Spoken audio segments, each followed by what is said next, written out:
Olá, leitores da Bíblia, bem-vindos ao dia 166. Eu sou a Tati Camargo, do Mulheres com Fé, e juntos estamos lendo a Bíblia por completo, com apenas 15 minutos por dia. Hoje eu vou ler para vocês Salmos, capítulos 134, 146, 147, 148, 149 e 150. Mas antes vamos fazer a nossa oração. Senhor, muito obrigada por mais um dia de vida. Obrigada pela oportunidade de estarmos na Tua presença para aprendermos mais sobre Ti. Que o Teu Espírito Santo nos dê sabedoria, conhecimento e compreensão e direcione toda a nossa vida, os nossos pensamentos, a nossa forma de falar e agir. Que a cada dia, Pai, nós possamos ser transformados pelo Teu poder, para sermos, Pai, igual a Jesus Cristo, Senhor. Que o Senhor nos ajude nessa caminhada de Te conhecer mais e mais através da Tua palavra, através de um relacionamento contigo. Fala conosco, Pai, nesta leitura, e se tiver algo que precisa ser mudado, mude, Senhor, em nome de Jesus. Que possamos seguir a Tua vontade, que os nossos planos sejam os Seus planos, que a nossa vontade seja a Tua vontade, Senhor. Em nome de Jesus. Amém. Salmos 134. Cântico de peregrinação. Venham, bendigam o Senhor todos vocês, servos do Senhor, vocês que servem de noite na casa do Senhor. Levantem as mãos na direção do santuário e bendigam o Senhor. De Sião os abençoe o Senhor, que fez os céus e a terra. Salmo 146. Aleluia! Louve a minha alma, ó Senhor. Louvarei o Senhor por toda a minha vida, cantarei louvores ao meu Deus enquanto eu viver. Não confiem em príncipes, em meros mortais, incapazes de salvar. Quando o espírito deles se vai, eles voltam ao pó. Naquele mesmo dia, acabam-se os seus planos. Como é feliz aquele cujo auxílio é o Deus de Jacó, cuja esperança está no Senhor, no seu Deus, que fez os céus e a terra, o mar e tudo que neles há, e que mantém a tua fidelidade para sempre. Ele defende a causa dos oprimidos e dá direito aos famintos. O Senhor liberta os presos, o Senhor dá vista aos cegos, o Senhor levanta os abatidos, o Senhor ama os justos, o Senhor protege o estrangeiro e sustém o órfão e a viúva, mas frustra o propósito dos ímpios. O Senhor reina para sempre, o teu Deus, ó Sião, reina de geração em geração. Aleluia. Salmos 147. Aleluia. Como é bom cantar louvores ao nosso Deus, como é agradável e próprio louvá-lo. O Senhor edifica Jerusalém, Ele reúne os exilados de Israel. Só Ele cura os de coração quebrantado e cuida das suas feridas. Ele determina o número de estrelas e chama cada uma pelo nome. Grande é o nosso soberano e tremendo é o seu poder. É impossível medir o seu entendimento. O Senhor sustém o oprimido, mas lança por terra o ímpio. Cantem ao Senhor com ações de graças, ao som da harpa façam música para o nosso Deus. Ele cobre o céu de nuvens, concede chuvas à terra e faz crescer a relva nas colinas. Ele dá alimento aos animais e aos filhotes dos corvos quando gritam de fome. Não é a força do cavalo que lhe dá satisfação, nem é a agilidade do homem que lhe agrada. O Senhor se agrada dos que o temem, dos que colocam sua esperança no seu amor leal. Exalte o Senhor, ó Jerusalém, louve o seu Deus, ó Sião, pois ele reforçou as trancas de suas portas e abençoou o seu povo que lá habita. É ele que mantém as suas fronteiras em segurança e que supre do melhor do trigo. Ele envia sua ordem à terra e sua palavra corre veloz. Faz cair a neve como lã e espalha a geada como cinza, faz cair o gelo como se fosse pedra. Quem pode suportar o seu frio? Ele envia a sua palavra e o gelo derrete. Envia o seu sopro e as águas tornam a correr. Ele revela a sua palavra a Jacó, os seus decretos e ordenanças a Israel. Ele não fez isso a nenhuma outra nação. Todas as outras desconhecem as suas ordenanças. Aleluia. Salmos 148. Aleluia. Louvem o Senhor desde os céus, louvem-no nas alturas, louvem-no todos os seus anjos, louvem-no todos os seus exércitos celestiais, louvem-no sol e lua, louvem-no todas as estrelas cintilantes, louvem-no os mais altos céus e as águas acima do firmamento. Louvem todos eles o nome do Senhor, pois ordenou e eles foram criados. Ele os estabeleceu em seus lugares para todo sempre. Deu-lhes um decreto que jamais mudará. Louvem o Senhor, vocês que estão na terra, serpentes marinhas e todas as profundezas, relâmpagos e granizo, neve e neblina, vendavais que cumprem o que ele determina. Todas as montanhas e colinas, árvores frutíferas e todos os cedros, todos os animais selvagens e os rebanhos domésticos, todos os demais seres vivos e aves, reis da terra e todas as nações, todos os governantes e juízes da terra, moços e moças, velhos e crianças. Louvem todos o nome do Senhor, pois somente o seu nome é exaltado. A sua majestade está acima da terra e dos céus. Ele concedeu poder ao seu povo e recebeu o louvor de todos os seus fiéis, dos israelitas, povo a quem ele tanto ama. Louvem ao Senhor. Aleluia. Salmo 149. Aleluia. Cantem ao Senhor uma nova canção. Louvem-no na Assembleia dos Fiéis. Alegre-se Israel no seu Criador. Exulte o povo de Sião no seu Rei. Louvem eles o seu nome com danças. Ofereçam-lhe música com tamborim e harpa. O Senhor agrada-se do seu povo. Ele coroa de vitória os oprimidos. Regozijem-se os seus fiéis nessa glória, e em seus leitos cantem alegremente. Altos louvores estejam em seus lábios, e uma espada de 2 gumes em suas mãos, para imporem vingança às nações e trazerem castigo aos povos, para prenderem os seus reis com grilhões e seus nobres com algemas de ferro, para executarem a sentença escrita contra eles. Esta é a glória de todos os seus fiéis. Aleluia. Salmos 150. Aleluia. Louvem a Deus no seu santuário. Louvem-no em seu magnífico firmamento. Louvem-no pelos seus feitos poderosos. Louvem-no segundo a imensidão de sua grandeza. Louvem-no ao som de trombeta. Louvem-no com a lira e a harpa. Louvem-no com tamborins e danças. Louvem-no com instrumentos de cordas e com flautas. Louvem-no com símbolos sonoros. Louvem-no com símbolos ressonantes. Tudo que tem vida, louve o Senhor. Aleluia. O Salmo 134 é o último dos cânticos de peregrinação. Esses salmos eram entoados pelo povo de Israel em suas subidas a Jerusalém para as festas anuais ordenadas por Deus. Muitos estudiosos acreditam que eles eram cantados em diferentes momentos da viagem, na partida, durante o percurso e ao chegar à Cidade Santa.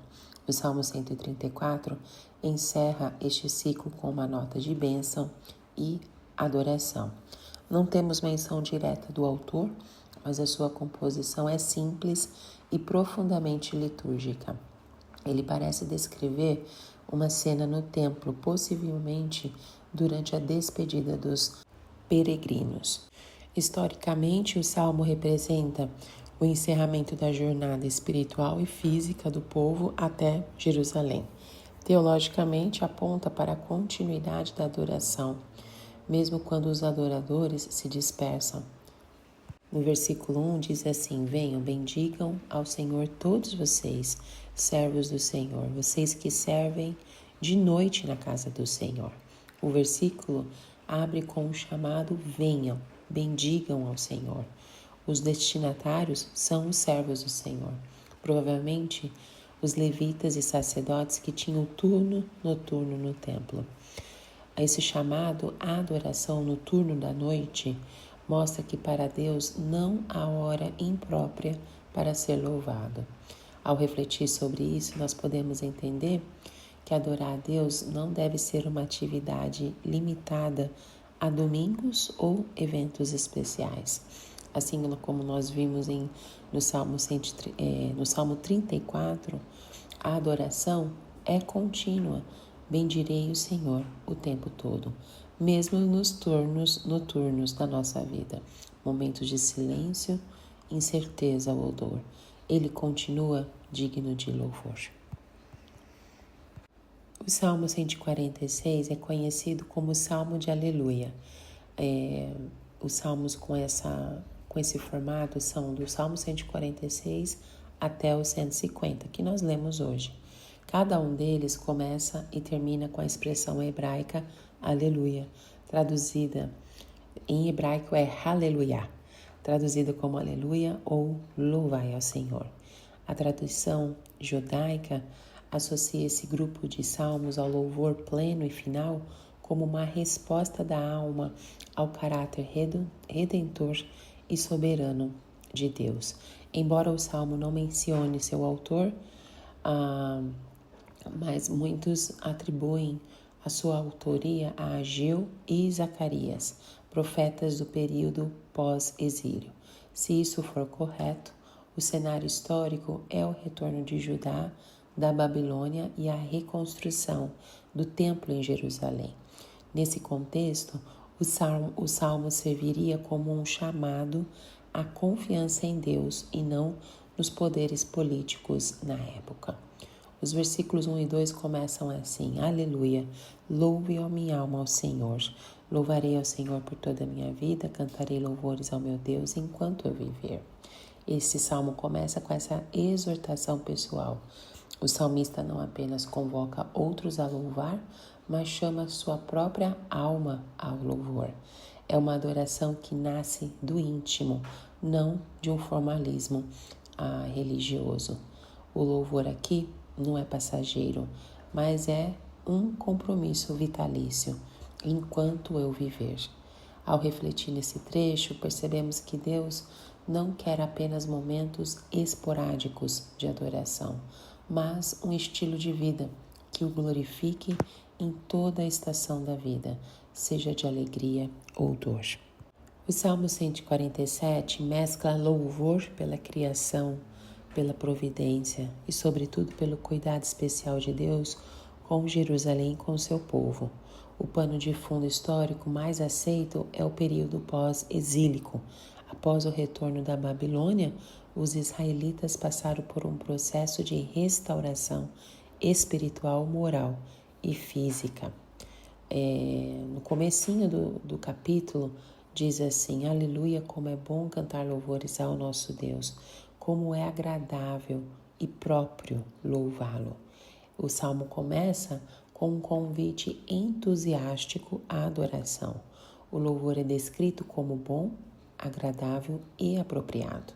Louvar a Deus não é apenas um dever religioso, mas uma resposta natural à sua graça e poder. O salmista apresenta a Deus como o restaurador de Jerusalém e o consolador dos corações feridos. O Senhor edifica Jerusalém, ele reúne os exilados de Israel. Este é um marco do retorno do cativeiro babilônico. Deus não apenas reconstrói muros, mas ele reagrupa pessoas. No verso seguinte nós lemos: só ele cura os de coração quebrantado e cuida das suas feridas. Esse versículo tem grande aplicação pessoal Ao ler isso, eu posso me lembrar de momentos em que precisei ser curada por dentro. Eu acredito que isso já aconteceu com você também.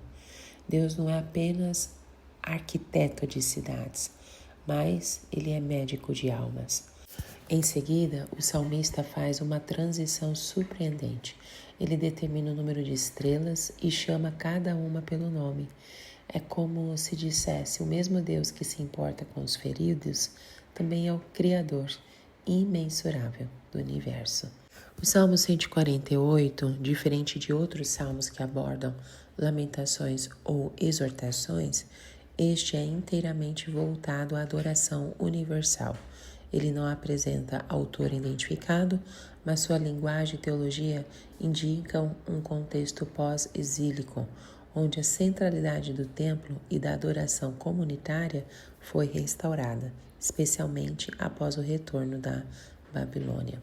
O pano de fundo teológico é a soberania absoluta de Deus sobre toda a criação. O salmista enxerga o universo inteiro como um grande coral. Anjos, astros, elementos da natureza, animais e seres humanos. Todos são convidados a louvar o Senhor. Essa perspectiva tem raízes profundas na teologia do Antigo Testamento, especialmente na narrativa da criação de Gênesis 1, onde tudo é criado pela palavra de Deus e chamado de bom. Aleluia, louvem o Senhor desde os céus, louvem-no nas alturas. Esse é o versículo 1. E o Salmo se inicia com essa convocação ao louvor que parte do céu. Anjos e astros são os primeiros chamados. O uso da expressão desde os céus e nas alturas indica que o louvor deve começar nos lugares mais elevados da criação. Os versículos 2 a 4 detalham os participantes celestiais, todos os seus anjos, sol e lua, estrelas cintilantes, os mais altos céus e as águas acima do firmamento. Ao mencionar as águas acima do firmamento, o salmista usa uma linguagem que lembra Gênesis 1, 6. Nos versículos 5 e 6, o salmista apresenta a razão do louvor, pois ordenou e eles foram criados, estabeleceu em seus lugares para todos sempre. Aqui vemos uma das declarações mais poderosas sobre a criação no Antigo Testamento. Deus falou e tudo surgiu. Além disso, ele sustenta o universo com a sua palavra. O Salmo 149 é um salmo pós-exílico, ou seja, provavelmente escrito após o retorno dos judeus do cativeiro babilônico. Nesse contexto, o povo já estava reorganizado na terra, buscando reafirmar sua identidade como comunidade de fé. A adoração pública era central nesse processo. O salmo possui uma dualidade marcante. Começa com um chamado vibrante ao louvor e termina com uma proclamação de juízo.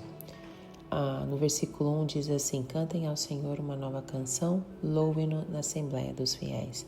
O salmo se inicia com um imperativo de louvor, cantar ao Senhor um cântico novo. Essa expressão aparece em diversos salmos e está sempre associada a uma nova intervenção de Deus na história de seu povo.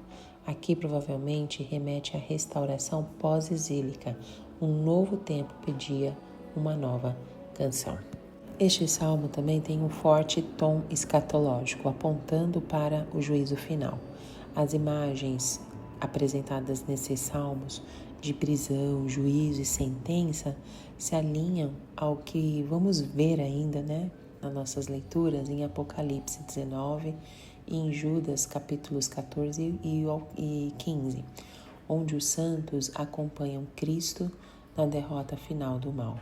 O versículo 9 fala sobre executar a sentença escrita. Essa sentença refere-se à vontade de Deus já revelada nas Escrituras. É o cumprimento das promessas e profecias que apontam para o triunfo final do Messias. E o Salmo 150 é o encerramento do saltério. É possível que tenha sido composto com uma doxologia intencional para concluir toda a coletânea de uma nota triunfante e gloriosa.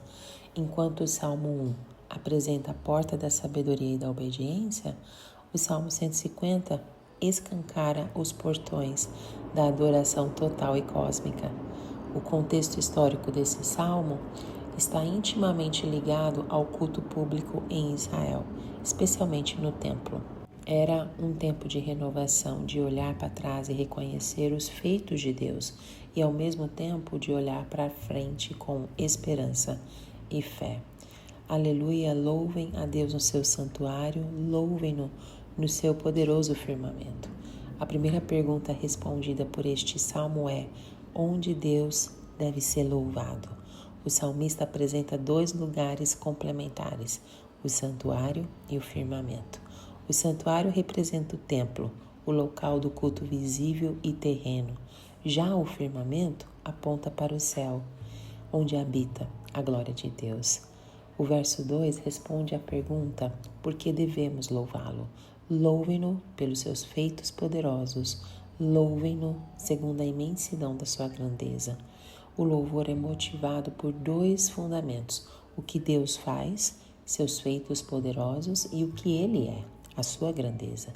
Esses feitos incluem a criação, o livramento do Egito, a restauração de Israel e, para nós hoje, a obra de Cristo.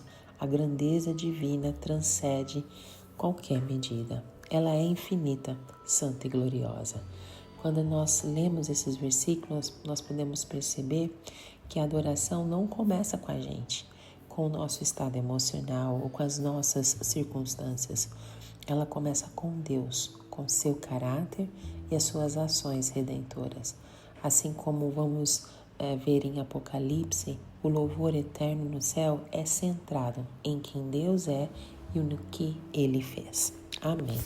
E terminamos por aqui esse áudio, e que Deus continue falando ao seu coração. E te vejo no próximo áudio. Tchau, tchau.